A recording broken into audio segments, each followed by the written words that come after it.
everyone, welcome to Woolen Spinning. My name is Rachel. This is episode 252 and it is Tuesday, October 4th, 2022. Is that right? Yeah, it's the 4th, right? I just all of a sudden had this like mental block of like, wait a sec, what is it? It's the 4th. Crazy. I want to welcome everybody to this place. Thank you so much for being here. Thank you for participating, for being a part of the conversation, for coming here, for wanting to talk about spinning and hand spinning and using our hand spun yarns in our projects, for wanting to talk about knitting and weaving and all the things in between. We just streamed last week, so this is really weird that we're doing one back to back.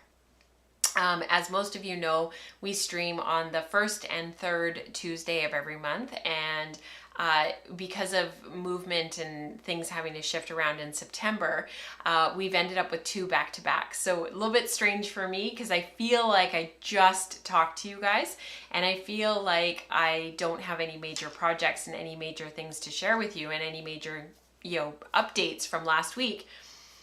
And yet I have a huge amount to talk to you about. So last week we talked a lot about Knit City. We talked about some of the things that happened. I talked about some of the inspiration that I'd come home with and the projects that I was excited about and some of the things that I was thinking about in the back of my mind. And here we are a week later and I've actually started to like realize some of that and to actually start working on some of it. I was going to put a lot of this stuff on the back burner and I was going to really try to get into some of my stash and some of my stuff that I've been working on for a really super long time or that I've been hoping to work on. But I just kind of thought to myself, these are long-term projects. These are not projects that I'm worried about working on like for an inordinate they will be projects that are going to be worked on for a really super long time. So why not start some of the process now and sort of get it started and get some of the sampling done. And this can sort of be the backbone of what I talk about over the next number of months. I think the sampling part of this in particular is going to take a while and I'm okay with that. So I sort of thought, well, let's just kind of take the pressure off a little bit and let's work through some of this and talk about it and see what comes up. So I hope that you guys are excited to hear about that and sort of hear where I decided to start. It's really good to see everybody. We've got people from Georgia and people from Houston, Texas, and our dear friend Rebecca, who hosts the Wool Circle here on Woolen Spinning, from the Arctic, Middle Indiana, people from all over. So it's good to see everybody. Thank you so much for being here. Ashley, we haven't seen you for a long time. It's good to see you here. And I hope you guys are working on stuff while you're tuning in and while you're watching. I hope that you guys use this time as you're listening and as you're jumping into chat and as you're doing all those things, that you take that time to also work on your own stuff, that you're kind of listening but working on your own stuff at the same time. I hope that that's what this time is, that you're carving out some time for yourself. So we've got Dagmar from Germany and of course Eve from Cornwall and Amanda who's in Sweden and Becca who's in Glasgow. It's so good to see everybody. So thank you so much for being here. If I didn't say hello to you, it's not because it's just because there's so many people and chat's always going so fast and then I have to go back and try to catch up and my goodness, you guys, my goodness. It's so good to have everybody here. So Brittany is listening and warping her loom. I am jealous. I have 2 warps in the midst of going on to 2 looms and I am not getting them on. I have not gotten any time to get them on. I'm like halfway through threading and I realized with one of them I started threading it wrong, so I've got to restart the whole thing. So I've just put it on the back burner. I will get them done when I get them done. All right, so what are we going to work on today, or what are we going to talk about today? I have some major progress going on behind me on my Embers pullover. I will share that with you guys and update you a little bit on that. And then I have these big sampling projects here. So we're going to spend most of the show talking about sampling, how I started with these 2 projects, what they are, what they were, what they're going to be. And yeah, I think probably what we need to do is just get right into it because I cut it a wee bit short last week. The show went quite long, and I cut it very, very close to get the kids at school. And Nora has to get into the pool. They finish school at 3 o'clock, and she has to be in the pool at 3:30 for her swimming lessons, and we cut it very close. So I almost got her to change while we were driving, like change into her bathing suit. So that's how close we were. So without further ado, let's get into the show. And community participation this week will be a little bit shorter than normal, just because we just did it last week. And I wanted there to be lots of opportunity to ask questions about the sampling process today. So we'll kind of focus mostly on that. So I will see you guys on the other side.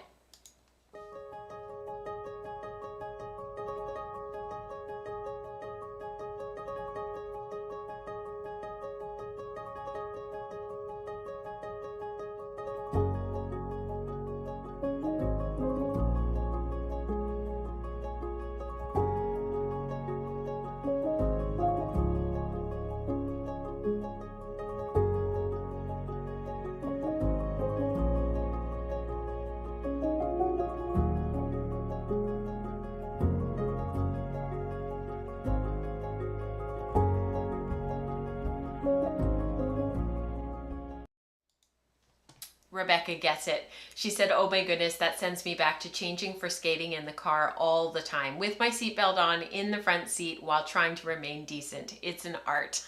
Yeah, not while driving. She was the kid. Yeah, that's kind of what Nora was doing last week. She was like trying to remain decent, but also needing to stay in her, she's still in a booster because she's not 9 yet. So, stay in her booster, stay decent, stay strapped in. I was just like, oh my goodness gracious. So yes, hashtag real life. All right, so I've got two projects here. I've got my Toothy, and I also have this CVM fleece that I have just started working with, and I'll kind of fill you in on all of this. Sorry, that camera doesn't focus really quickly. Mike still needs to fix it. I washed this over the last couple of weeks. So we've got kind of these two big projects here. Is there one out of the two of them, is there one that you guys want to hear about first? They're both queued up and ready to go. I just need to know which one you guys want to talk about first. I will tell you while I'm waiting for you guys to tell me, I will say that the Toothy resulted in 3 different samples, and then the last little bit that was on the bobbin of the remaining samples that I worked with, I chain plied, and I haven't washed this yet, and it's interesting because I put in a lot of, like, you know, chain ply does tend to end up with a lot of twist, and I haven't washed it yet. And it's interesting, like, it's been sitting here for a while, but it's still, the twist is still really super active. So it's funny how that kind of happens. And I just have to say, this Grello color, sort of this like yellow green color, I just love it. It looks like swamp water, and I just love it. I don't know if anybody else likes it as much as I do. I know it's kind of a, you know, it's not for everyone. I fully appreciate that and recognize that, but I just look at that. How cool is that? It is so pretty. I just love it. Anyhow, what do you guys want to hear about? CVM. Sarah got to it first. Sarah said CVM, and Eve said Toothy. So, and then Dion said the one with color. But Sarah got to it first, and she said the CVM. So the CVM is the fleece. So let's go over to this other camera and this other setup. So this was a fleece that I got from my friend Lynn Anderson at Westcoast Color. This is one of her ram fleeces of her CVMs. And I had taken only a pound of it from her, and I didn't wash it right away. I'll be totally honest, after Knit City last year, I was so overwhelmed with everything, I ended up just stashing it. I didn't wash it, I did nothing with it. And then when Knit City was coming up this year, I sort of thought, you know, I should probably do something with it, and I should probably at least get it washed. And then my friend Kelly, who I went to Knit City with, we seem to go out together every year. She's part of our community. Many of you know Kelly, especially if you're in queries or virtual spin group. She had a couple of pounds of this as well. And after I literally had just finished washing all of this, I had just set it out on the back patio to dry. She texted and was like, do you want my CVM that I got last year at Knit City? And I sort of was like, well, are you not going to keep it, or do you not want to work with it? And she said, it's just too much, too overwhelming. There's too much. There's too many other things that I want to work on. I totally get it. We've all been there. So I haven't washed her stuff yet. So she gave it to me at Knit City, and I haven't washed it yet. But I started working with it over the course of this past week, because now I have all this washed fleece. I've got about 3 pounds of it, which I won't have a full 3 pounds because I will lose some in the washing. But, and as Rebecca was talking on the Wool Circle yesterday on the live stream, she was saying, like, you know, that she weighs her fleeces and stuff. I think most of you do actually. Weighs her fleece and everything before washing, and then she washes it after it's dry to see what her loss is. I totally forgot to do that. I didn't do it. I just threw it all into laundry bags, put them into the hot water of the bathtub, and I washed them. I washed twice, and then I did 3 rinses. And you know, it's funny, if I were to do this again, which I have 2 more pounds, so I have to do it again, I probably actually would, rather than washing straight in the bathtub like I always have, I actually found it was easier to do, to put the laundry bags, you can see them here sitting in the bathtub, to actually put them into a, like, one of those like Rubbermaid big bins, so that you can at least dump the water afterwards. Because what I found myself doing is I would pull the laundry bags out, and then I would put them into the bucket and then refill the bathtub. And I think it would have been easier just to have them in the bucket already, because I found I was moving bags back and forth and back and forth. But what I do want to show you is this came out beautifully. There's no lanolin left in it. There is a lot of VM. There is a lot of VM in the locks. They're all kind of roughly this size and shape. And I meant to measure the length of the lock for you guys, and I completely forgot. It's so true, Rebecca. Sometimes you just got to get it done. You're absolutely right. So so these are about 4-inch staples. I suspect that the average is about 3 inches, because I know that there is some stuff in here like these that are a little bit shorter, and these are more like 3 inches, 2.75, 3 inches. So there's kind of a little bit of everything in here, anywhere between 2 inches and 4 inches. So my plan was to card this. So once I had it washed and once I had it sort of ready to go, I took the locks and I actually dragged them through the lock pop. So that's what this is here, is the lock pop by Cleams and Cleams. And then I organized them on my hang cards. These are my 72 times per inch hang cards. And I carded it up, and you can see here the camera was having a lot of trouble focusing, but you can see here I ended up with sort of a little bat. And I made 2 of those, and I laid them on top of one another, and then I pulled it out into a roving. So I rolled it just like Rebecca showed in the Wool Circle, which was kind of funny that I ended up doing it at the same time, because I hadn't edited the Wool Circle yet, so I hadn't seen what she had been talking about, what she was doing. And then I started watching it. I was like, that's what I did. So she had rolled her BFL into a cigar and then pre-drafted it out, and I had done the exact same thing. So it's just sort of funny how that ends up, how that ended up going. So I pulled it into cigars, and from there I started spinning.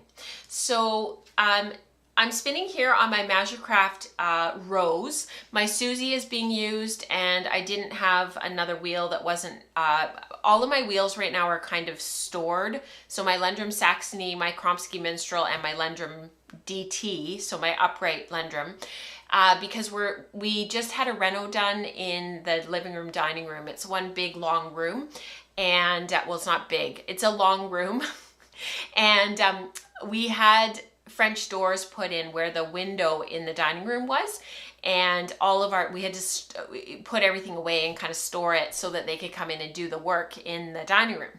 So those wheels are sort of still being stored, kind of, and so I need to pull them back out again and clean them up. I think they've got some I was looking at the Lendrum Saxony yesterday and it got a whole bunch of dust, like sawdust on it. So I was like, oh, I got to clean it all off.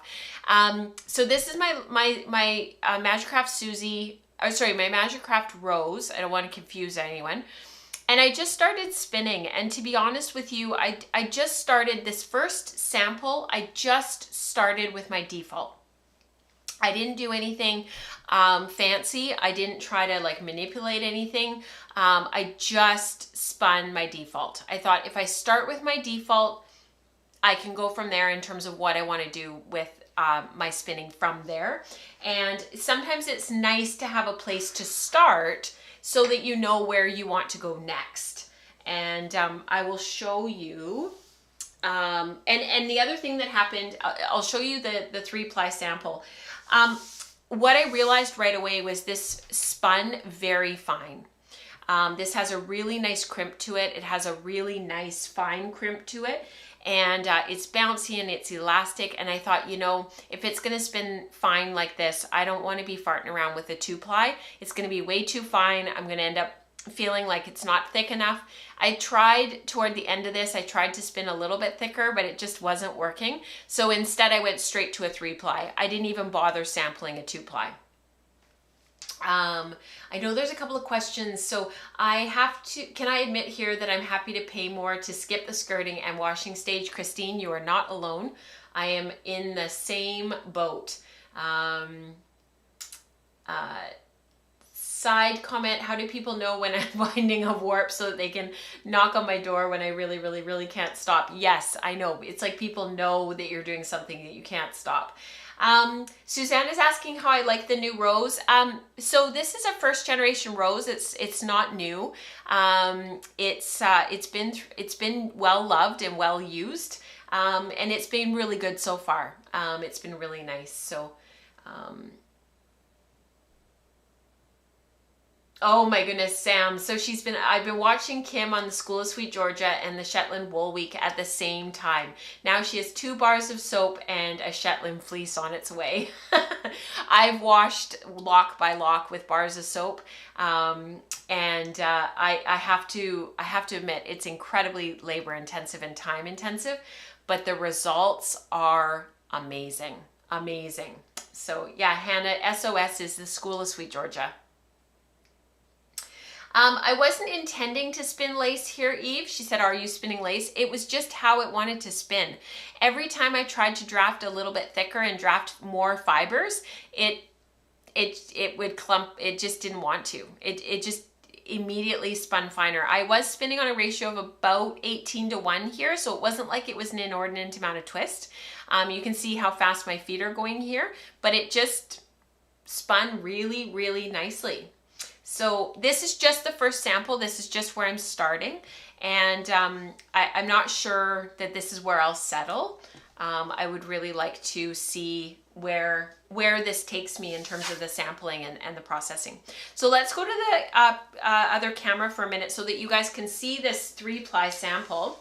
So this is the 3-ply, and if I give it a little bit of a tug, this is not washed yet.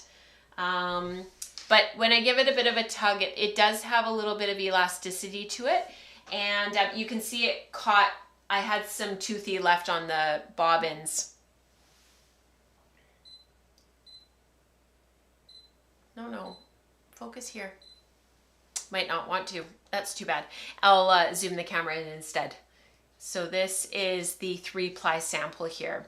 So a little bit of elasticity, a nice twist angle, really nice and even, kind of woolen looking, but you can see the individual singles, which is really nice. So you can see the actual strands of yarn that make the 3-ply.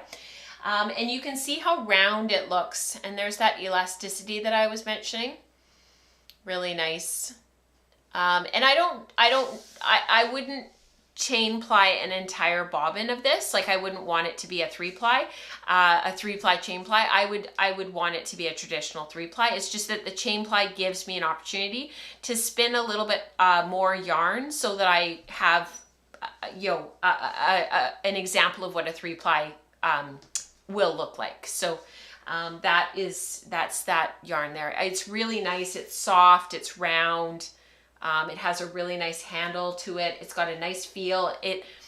This, not to sort of puff too much, but I was really, really happy with this prep. And I felt like when it came off of the Nitty Naughty, because I just used the little sampler Nitty Naughty, I felt like my first reaction was, that looks like commercial yarn.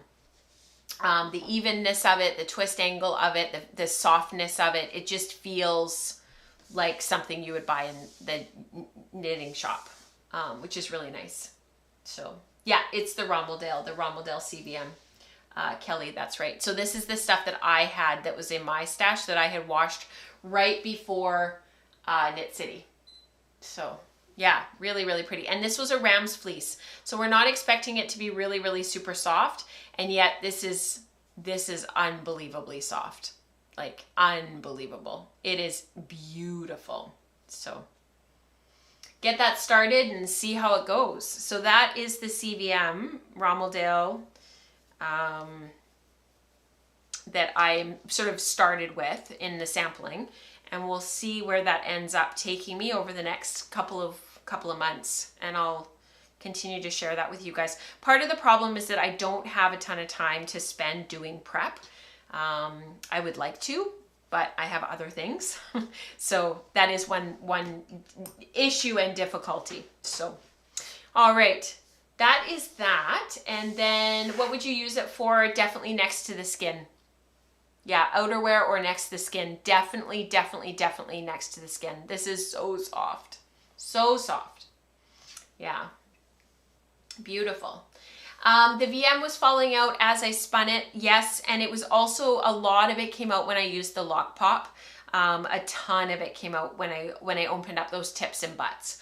And I didn't worry when I put them on the cards whether or not it was all lined up or not, because I was creating a carded prep. So I just went, tip to butt one way, and then I switched it for the other one, and then switched it.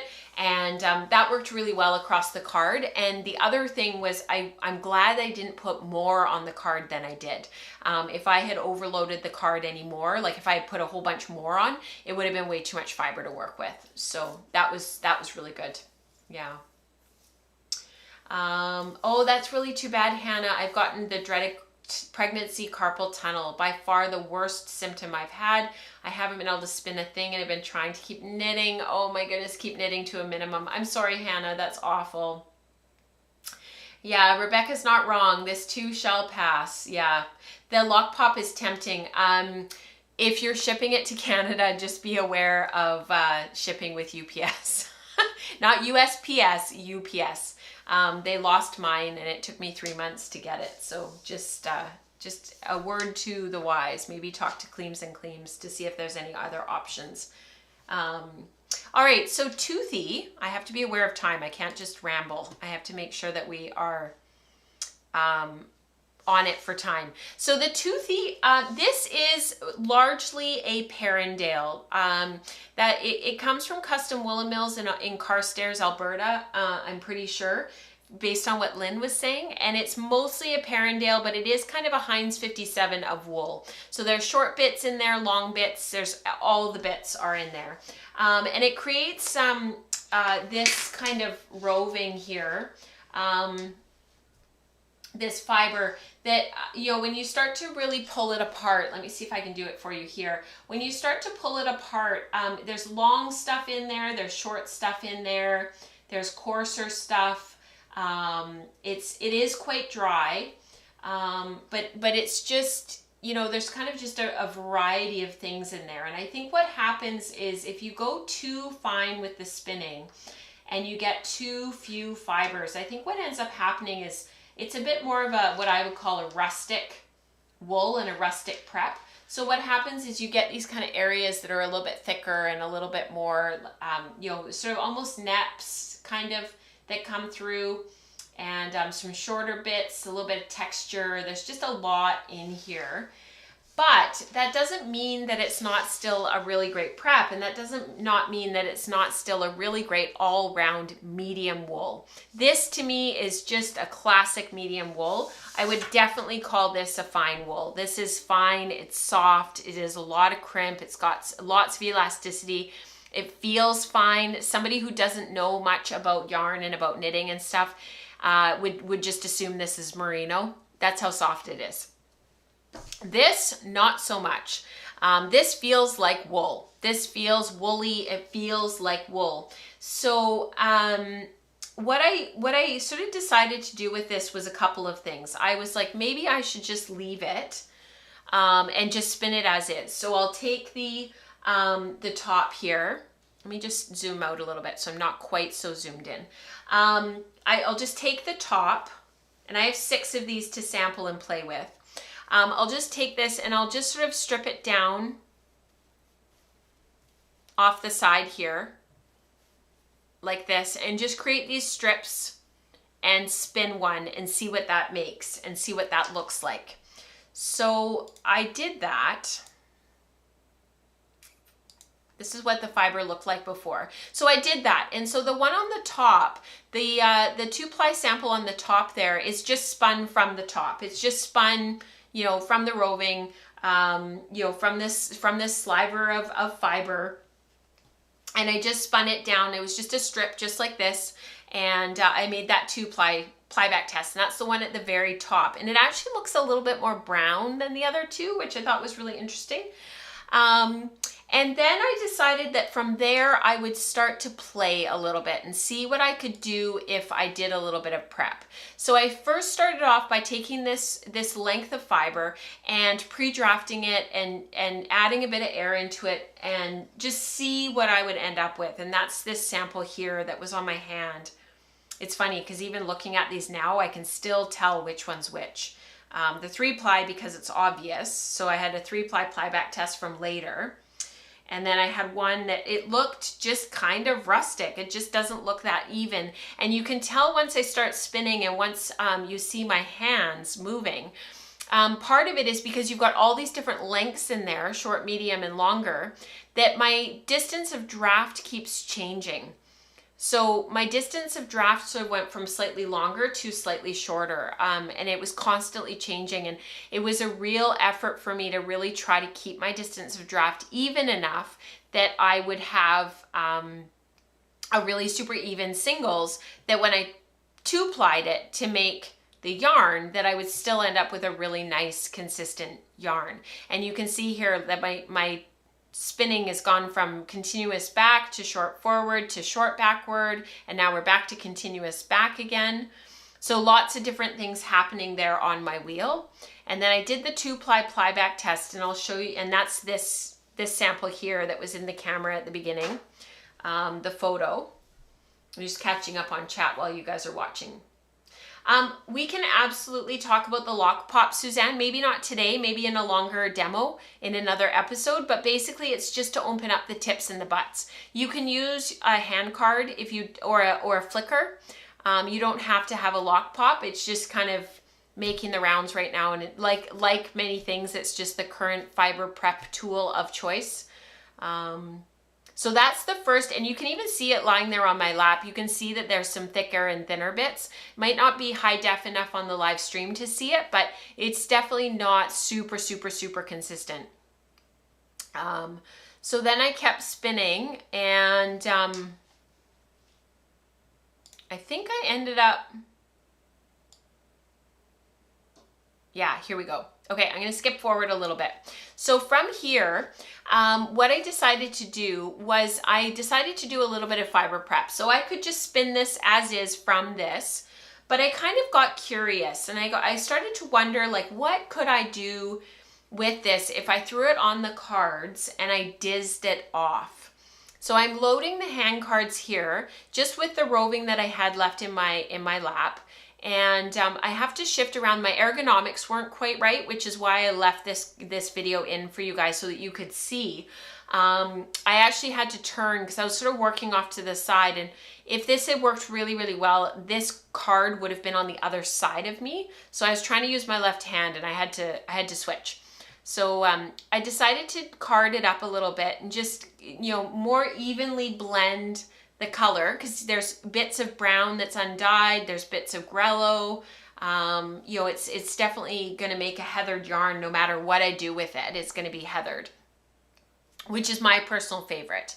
And so then I, you know, carded all of that off. And then I thought, well, do I do another pass, and do I put the card, you know, attach this card on the table and do another pass, or do I just try to diz it off right now, like, you know, and rather than doing another pass and a whole bunch more fiber prep, because the fiber's already prepped, it's already clean, and I didn't want to start creating neps and oils and all that kind of stuff. So what I ended up doing was I grabbed my diz, and I've got it here to show you guys. And if you look at it, it's incredibly concave. It's got a real,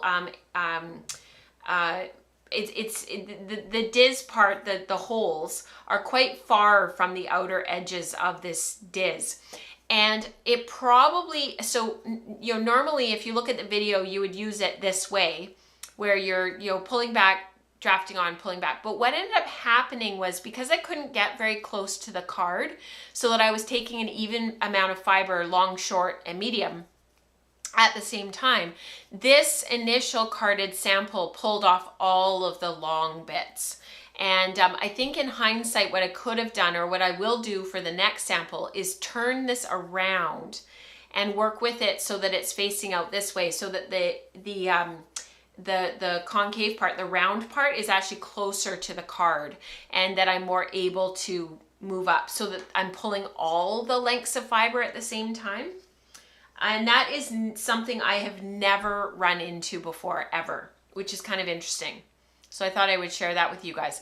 So as I'm spinning this next one, if you notice with my hands, much more even distance of draft, much same fineness, same thickness of yarn. It didn't thin out at all or get any finer, because I didn't want it to. I don't want really super fine yarn. But what did come out of it was a more elastic yarn. If you look at my hands here, the more elastic yarn, and a much more even yarn. But what ended up happening is I left all the short bits on the card. So the problem solving continues, because I don't want to end up having all 6 of these, carding out all of the long stuff, or dizzing out all of the long stuff. A, I'm not going to have enough for my coat, and B, that's not the point. So yes, it makes a beautiful fiber, but that's because, or a beautiful yarn, but that's because I took out all of the short bits. There is some long bits in this, but it's there are some medium bits in this prep that I'm spinning, but for the most part, it's the longer fibers. So different diz, or holding the diz differently in a different orientation, would definitely be the way to go. So, and then I took that same fiber that was left after I did the 2-ply back test, and I did a 3-ply. And I was really taken with the 3-ply. As you guys know, I tend to like 2-plies, especially for weaving. But in this case, this 3-ply is really nice. And so I took the rest of those singles and I 3-plied them. And like I said, I haven't washed this yet, but while we're just finishing up, you guys watching the rest of this little video here, what ended up being created is sort of under tension, is a roughly 16 wraps per inch yarn. And, you know, set for plain weave or for a twill, I could set this at 8 ends per inch for a plain weave, and 12 ends per inch for a twill. And that might actually work really nicely for outerwear for a coat, which is what I'm sampling for. It might be a wee bit thick, so I might want to thin it out just a little bit and spin a little bit finer. But the 2-ply came out under tension again at roughly, and again, I have to do more sampling, but it came out at roughly between 18 and 20 wraps per inch. Under tension, it's sort of about 20. So again, plain weave, we would set it around 10 ends per inch to start. And for a twill, we would set it around 13, 14 ends per inch for a twill. And so that's getting like that for both the 3-ply and the 2-ply, like that's right in the range of where I want to be for this coat, for the fabric. So I sort of think the next big sort of decision making, or the next big thing to do, will be to spin a larger quantity of both of these yarns, the 3-ply and the 2-ply, and then put it on the loom and see what I like. And what I was thinking about doing was actually warping, so that half of the warp is 2-ply and half of the warp is 3-ply, because I'm just getting ideas. I'm not trying to warp for like, you know, a bigger, wider piece of fabric that's a lot. I just want to know kind of how these yarns are going to behave and approximately what I'm looking for. So I sort of thought that what I could do was a warp that was, you know, 10 inches wide, 5 inches and 5 inches. So 5 inches of 3-ply, 5 inches of 2-ply. I can thread it 1, 2, 3, 4, and then slay the 3-ply at 8 ends per inch and the 2-ply at 10 ends per inch. So half of the warp they'll be different. But then I can weave 5 inches of balanced 50-50 weave with whichever yarn. Like, so if I weave the first 5 inches with the 2-ply, then I'll weave it to balance with the 2-ply side of the warp. And then I can weave another 5 inches of 3-ply to balance on the 3-ply side of the warp. And I thought, you know, that would give me a grid of 4, and that would give me a lot of information. So for those of you who are not weavers, who are maybe not following what I'm saying, that's totally fine, because you're going to see it on the podcast, hopefully by November. We will see. We will see. But hopefully before the end of this year. So I just need to spin up a larger quantity of the 3-ply, a larger quantity of the 2-ply, and then we can go from there. And we'll warp up.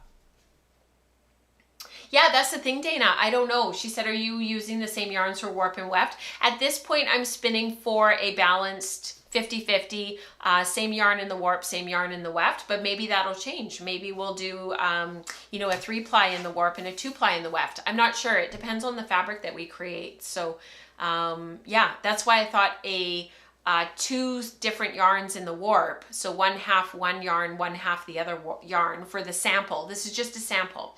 That would give me 4 different pieces. Actually, it would give me 4 different pieces of information in terms of what some options would be.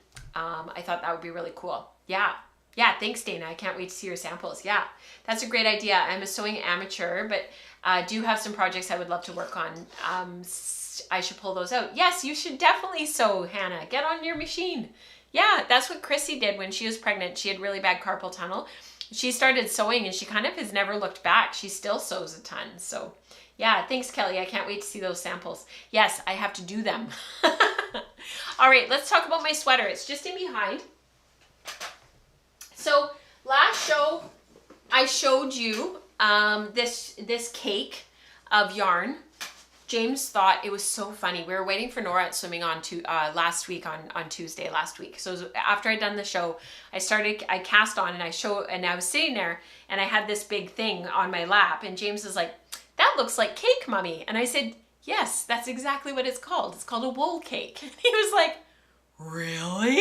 He was so over the moon. So this is that unspun wool that I had got from Brittany of Crux Fibers at Knit City last weekend. And I wanted to work with it right away, partially because it was a gift and partially because it just is completely just so interesting to me. Why anybody would want to knit with unspun wool. I just think this whole thing is so interesting. Not because I don't have an opinion about it one way or the other, positive or negative. I just think it's really interesting. So there are 2 things that I have learned about it thus far. Number 1, it does break quite easily. So if I'm pulling on it, or if I'm at kind of the next section and I need to unravel the next little bit, if I pull too hard, it does break. And I have lost a little bit of it from that, where I just pulled too hard and it broke. That said, it's very easy to just do a spit join, and it felts together and you're off knitting again. So that's no problem. That's number 1. The second thing is that you can rip this. So like rip it out. Like when you've knit something and you need to rip it out because you've completely miscalculated all of your stitches and your stitch counts and whatnot, ask me how I know, you can rip it out. So I've been able to like re-skein it, repatriate it from its knit form back onto the cake, like just wrapping it around like you would yarn, and it stayed relatively intact. So 2 things I've learned. The other yarn is my Massam. So this is hand spun singles. It's been really interesting to watch this little cake as it's been carried around in my knitting bag, because if I let the camera focus on it a little bit, it's developing quite the little halo and it's rubbing quite badly. And there's just nothing about the yarn to hold it, to keep it from it being protected from the elements, quote unquote, where it is becoming kind of a bit, fuzzy and a little bit roughed up on the surface. Whereas like a 2-ply would probably be a little bit more hard wearing in the bag and wouldn't have gotten so roughed up so quickly. Again, I was able to rip this back and rip it out and re-cake it to continue working on this to rebuild the yoke several times, and it was able to withstand that. It did break once, but that was because I was pulling on it too hard. So Lisa says, I too get quite excited by cake. Yes, I love that. So woolen not spinning. I love that, Charlotte. Yeah, I that's part of the reason why I'm so curious about this, is because it's not really like hand spun singles, because this actually has some twist in it, and yet when you're knitting with it, they pretty much act the same. So it's been interesting. It's been a really interesting exercise. So this is Embers. I'm sorry that Diana is a little bit tall here for the camera, so it's a little bit hard to see, but where she's not really down at a good height. But if I move her back a little bit, you guys can probably see. So Embers is a pullover. It is knit in DK weight yarn, if my memory serves, and it's a pattern by Tin Can Knits. I'd highly recommend that you check it out.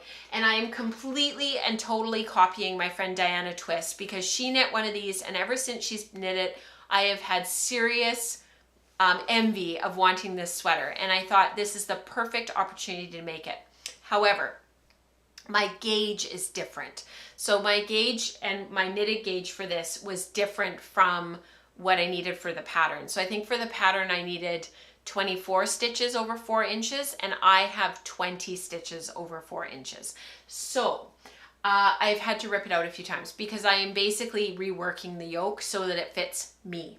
I started off by following the stitch counts for one of the smaller sizes, because the Tin Can Knits patterns go from baby all the way up to adult male extra large or something like that, and everything in between. So regardless of sort of how you identify, there's a pattern, there's a size in there that will fit you. So I was following the stitch counts for one of the smaller patterns, but making it for about a women's medium-ish. There's the size in there that's the small medium, that's to fit a bust that's 36 inches. And that was kind of about what I was looking for, because my upper bust is about 33 inches, 34 inches, 33. And to give me a couple of inches of positive ease, and just, you know, I'm really not liking my clothes very tight anymore. I've really changed over the last couple of years to wanting to wear slightly looser clothing. I thought, well, if I follow the measurements for the small medium, but I knit to the stitch counts of the smaller, it'll all work out, but it didn't. This was too tight. This was too big. Other parts were too small. It just, the whole thing was a mess. So I ripped back to the first row of color work up here and rebuilt the yoke based on what would fit me. And so I put an increase row in here, which is per pattern, but I did a different increase, a different number of stitches. And then I put another increase row in here after 3 chart repeats. I put another increase row in here, but again, to fit me. And then I put another increase row in here at the bottom, just where I'm finishing off. And what I'm gonna do now is finish this chart and do a row of the plain color, the main color, and then I'll separate for the sleeves and the body and I'll try it on. So it should be a little bit bigger. It should be a little bit, have a little bit more ease for me. And it worked really well for Metamorphic to do that, to give myself a little bit more room in the yoke. And this has ended up being a really, really well-fitting sweater. And I just took it off the dress form actually so that I could put Embers on. But this has ended up being like a really perfect fitting sweater for me. So I'm really hoping that with those same adjustments, where if it fits me around here, at the full circumference of the yoke around my shoulders, that the rest of it should fit. So we know that this rips out no problem. So if I have to rip it again for the 4th time, not that we're counting, you know, we don't want to put too fine a point on the 4 times that I had to rip it out, you know, because some might think that we're going to get resentful. We do know that it can be ripped out. So that's good. So that's that project. And like I said, I've been actually really enjoying it. I am joking around and laughing about ripping it out and stuff, but actually, to be honest, I've been really enjoying it. I've been enjoying the color work. I've been really enjoying knitting with the singles, and I'm so excited to see how this wears. I am really curious, really curious. Yeah, repatriate. It's a word that we use in healthcare when because we're the, we take patients from all over Fraser Health, which is the health authority that I work in. So it'd be like working in one hospital within an HMO. And you would be the center that would take the sick patients from other hospitals in that HMO. It would be the same idea. And when we're trying to send people back to where they came from, we call it repatriating. So yeah, repatriating yarn, repatriating people. So, oh, it's good to see people who haven't been here before or haven't been here for a while. Liz is here, and there's a few other people that have jumped in. So it's really good. Love your Metamorphic. Thank you so much. Makes me want to start one. I think I got the idea from Dana, who's here in the chat today. And honestly, like, it's one of the best patterns that I've knit for a while out of handspun. I think it's so much fun. Kelly says, how many times did you rip it out again? 3. I ripped it 3 times. The other thing that I worked on was, I showed this to you guys last week, and it was kind of like a dog's breakfast of yarns, and I was trying to just like combine a whole bunch of yarns so that I could knit through some stash and knit up some stuff and get rid of some stuff. And I got about 2 inches into it, and I was like, I hate this. I hate it. So I ripped it out, and I thought, well, I have the yarn balled up anyways into a yarn cake, and maybe I should just knit with it just on its own. And this is Kinfolk Superwash Targhee in her agate colorway, which is actually my favorite colorway ever, like of anything, of anyone, by any dyer. It is my favorite colorway. And I don't know if Kylan's going to start dyeing again or not. I'm hoping that she comes back eventually and starts to dye, but I'm not sure. Anyhow, I had sparkles in here, and I had merino or malabrigo, and I had all the things. Anyways, I got rid of all of it, and I just started knitting with the agate. And there's a couple of things that I have learned from doing that. So the first thing is that this yarn is very dense. It has a very high grist, or sorry, very low grist. I don't know if I calculated it. I've been really trying to be better about calculating my yarns, because I get asked all the time. And I'm like, I don't know, I just kind of knit with it. And it's not helpful for you guys if I don't know the numbers to help you. And I just keep saying I don't know. But it is helpful if I can help a little bit. So the grist was 890 yards per pound. So for me, it was quite low. I ended up with, out of 131 grams, I ended up with 257 yards. And I remember when I finished this yarn, I remember putting it on the skein as like a cowl around my neck and saying, well, I guess I could just make it into a cowl. I was so disappointed with how I spun this. And looking back, I can see I spun this in 2017. So like I wasn't a new spinner, but I can see how there was really a couple of things about this that looking back, I can really appreciate why things went south. And the first thing is I was rushing. I wanted the yarn more than I wanted to enjoy the spin. And so I was drafting more thickly and I was drafting more fiber as I was spinning.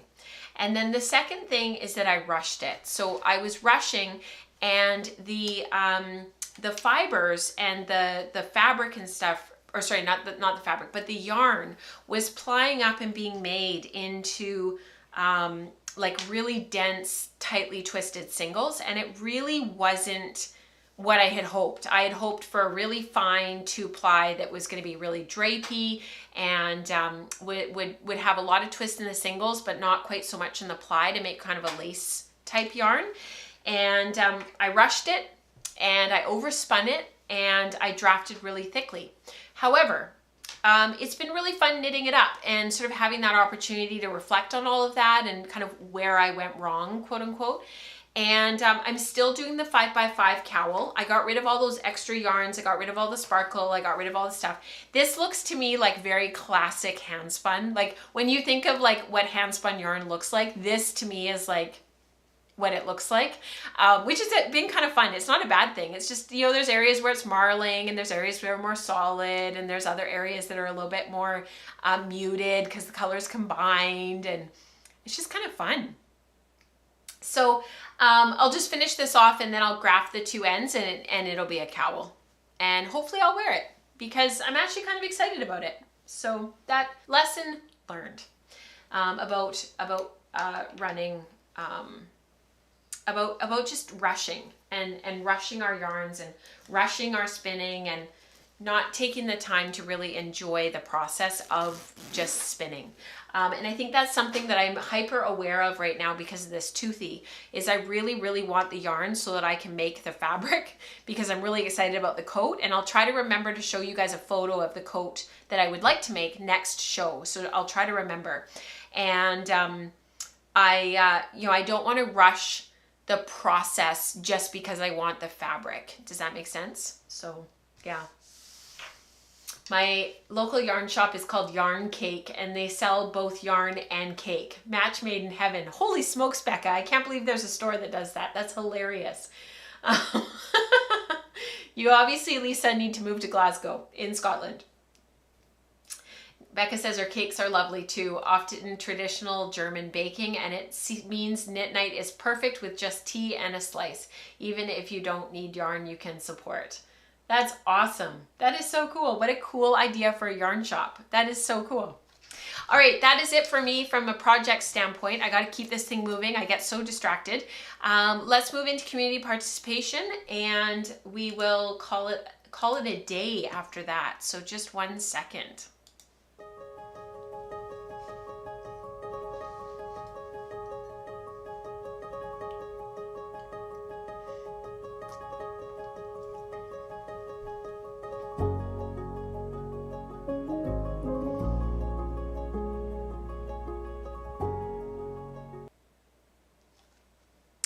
Rebecca had a really good point. So she said about my cowl that I was just showing you with that like classic hand spun look.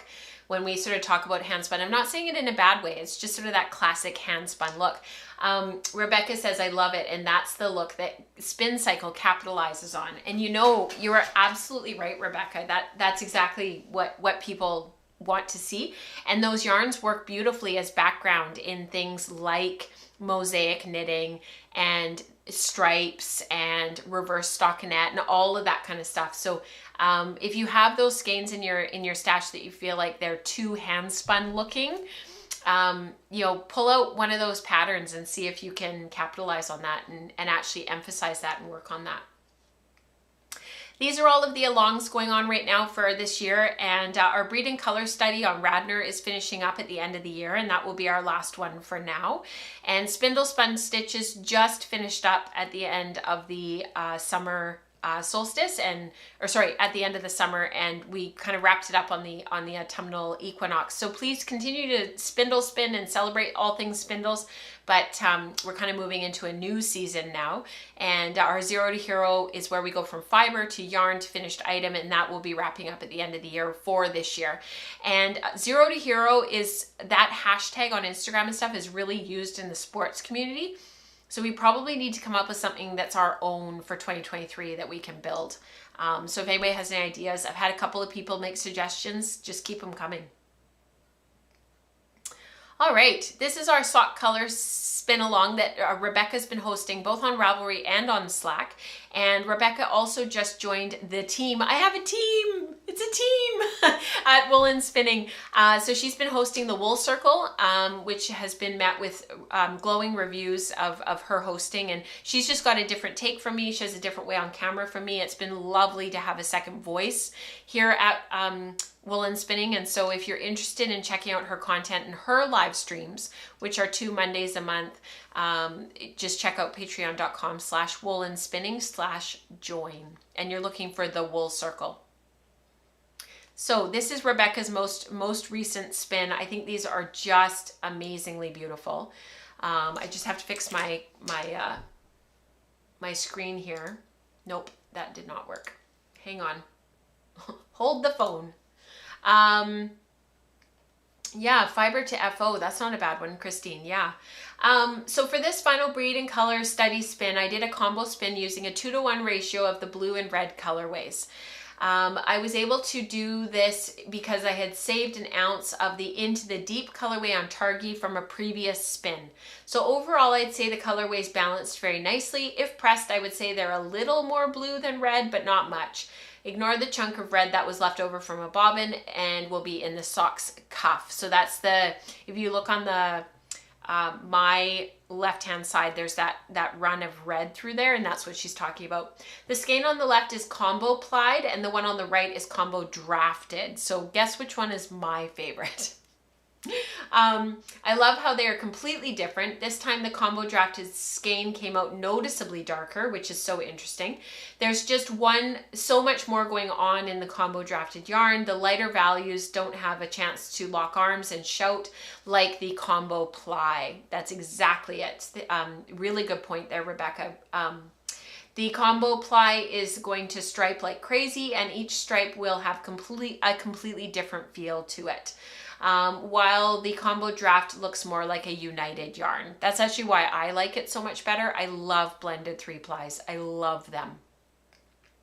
I have another knitting project I will make myself finish first, but I can't wait to cast on this next batch of socks. Beautiful spinning, Rebecca. Gorgeous.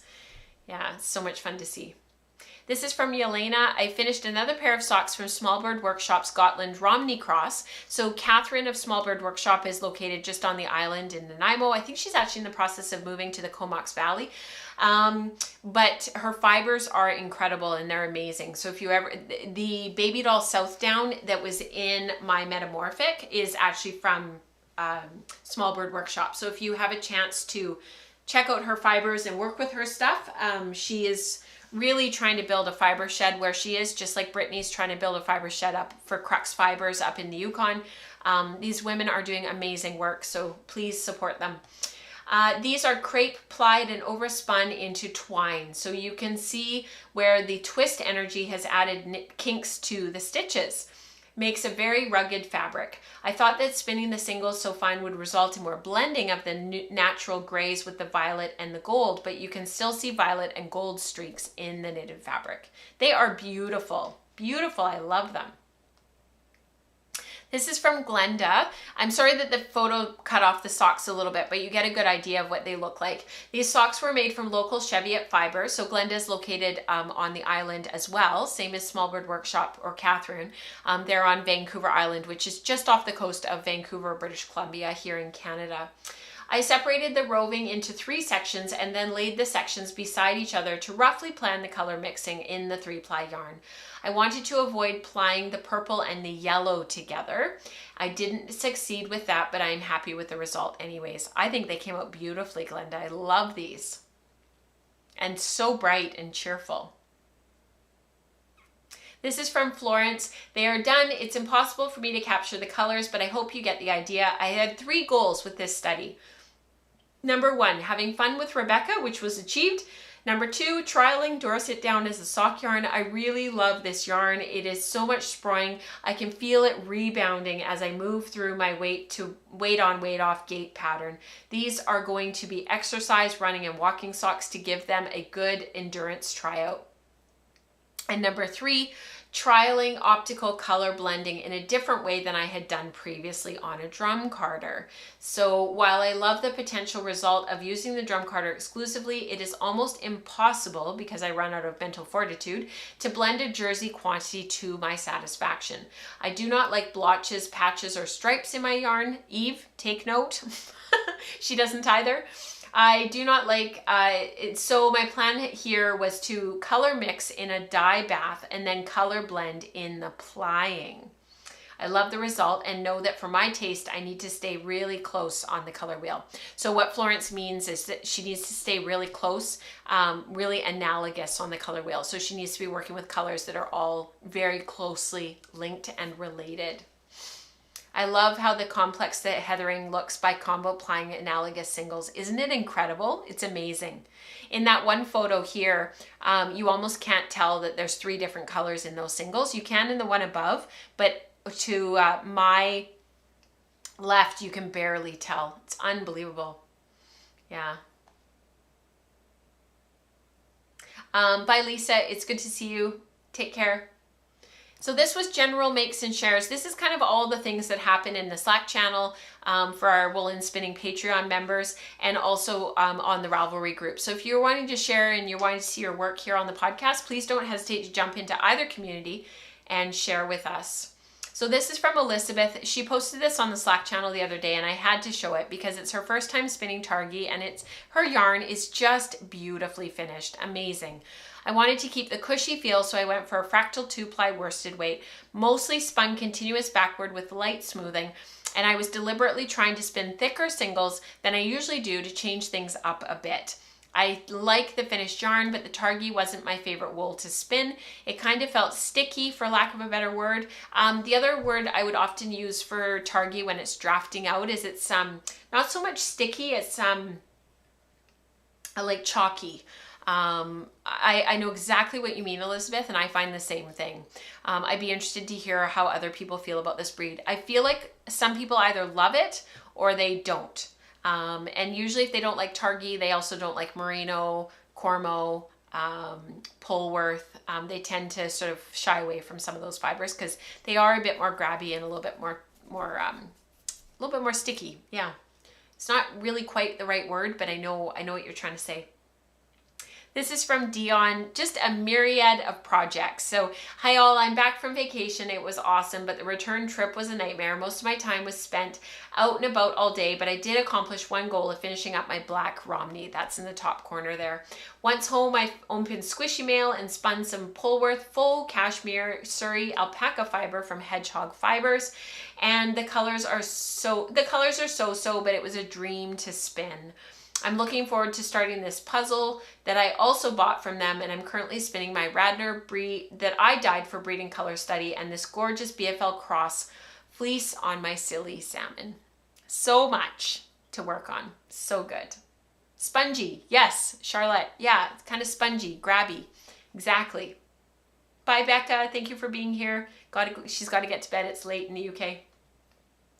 And I'm pretty sure this is the last one. This is from Sam. Today I have been able to share my latest project spin, Finn, Icelandic, BFL, and South Down. All except the BFL are new to me fibers, all worsted 3-ply, ready for a project for my great nephew and me for a Christmas present. Yes, I could have bought yarn, but where is the fun in that? I used stash from my shed, and the BFL is my first hand-dyed.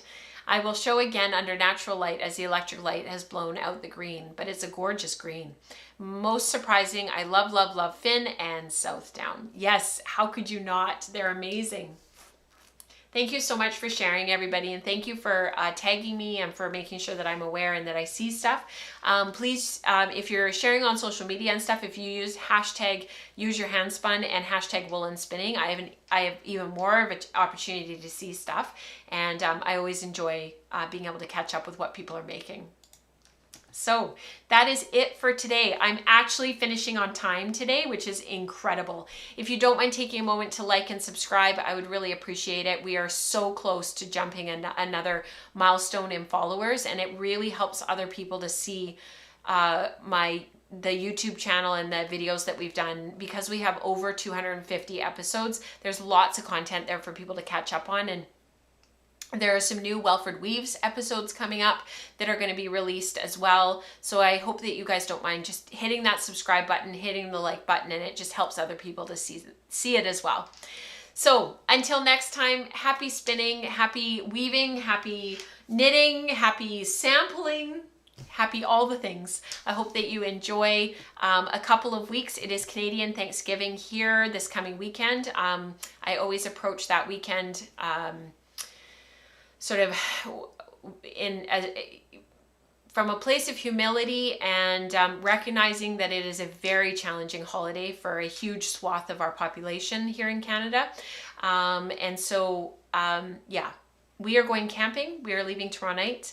I will be thinking about you all, and I hope that you get an opportunity to at least spend some time reflecting and thinking about what Thanksgiving means, why it was started, what it means as a Canadian to celebrate versus not celebrating, or maybe celebrating something else. And in the spirit of reconciliation and reconciliation as well. So until next time, happy spinning, and I will talk to you guys soon. Bye, guys.